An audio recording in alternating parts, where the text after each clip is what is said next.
Good morning, everyone. Hey, when you're called to do something great, there is no deniable mistake about what you're supposed to do because you feel it in your heart. And when you feel it in your heart, you don't know the steps. You don't know what the destination is going to be like. You don't know when it's going to happen. You just know that you got to go and do something. And for me in my life, everything that I've ever done, God's put it in my heart, and I didn't even know the steps. For example, I'm running right now. My neighbors here are like, "Oh my God, haven't seen you in a while. Running, what happened?" I'm like, "Oh, I've just been working, and I didn't go after looking for it.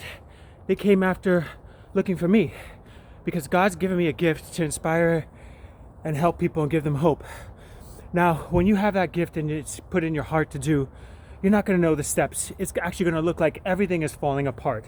But in essence, everything is coming together because God needs to do a work in you first before he can bring out the work that he has prepared for you to do in the future.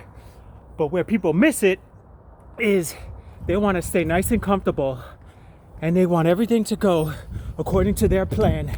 They don't want to give up their comforts. They don't want to give up feeling insecure. They don't want to give up their circles of groups of friends or their family and support. They want to stay where they're at and they want the blessing to come meet them. God never works like that, okay? When I started running and doing triathlon, God put this vision in my heart and I started making my run legs in the middle of the night, not knowing what the hell to do. But I was doing it for 4 months. Home Depot floors, building my run legs, building my cycling legs by myself. I was like Noah building the ark, and I tell people this all the time. What are you doing? What are you doing with your life today?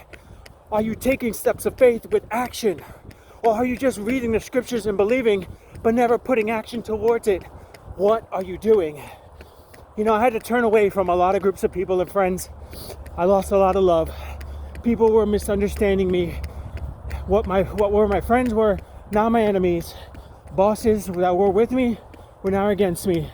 Because the moment you start pursuing your dream in your heart and soul is the moment when you're going to have opposition. It's part of the territory. There's no other way around it. You're going to have that opposition because it's your dream. It's your desires, it's your goal. And people might not understand it. In fact, people will not understand it, but you know what? You say to them, you got to get used to me because I'm here. And whether you want to or not, you will see me. And eventually you will join me. And that's happened throughout the course of my life for the last 10 years.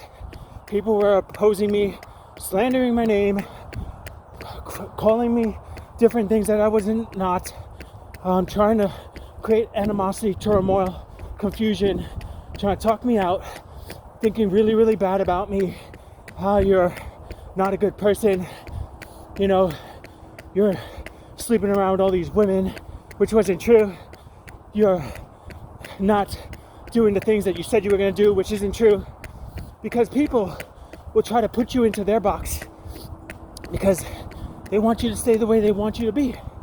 But when you have a vision and a dream and a goal, you can't stay the way you've always been. You can't stay in people's boxes. People like to manipulate people, stay in their boxes because they are angry that you're making moves and you're doing things that they wish that they can do. So the anger, the jealousy starts coming and they try to tear you down so that they can feel better and they can feel worthy. But it has nothing to do with them. It has everything to do with your calling, your purpose, your vision. So when God gave me that vision, that purpose in my heart, to start doing triathlon, to start speaking and ministering to people around the world, yes, there was a lot of opposition. Oh my God, I had girlfriends that were just like, "Who do you think you are? You're a horrible person. You make all these mistakes." They point out everything that you're not doing right to try to deter you and tear you down so that you don't do what God's called you to do.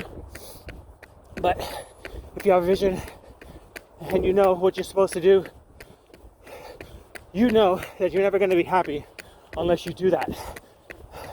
So I stuck to what God has called for me to do, and it's been so rewarding.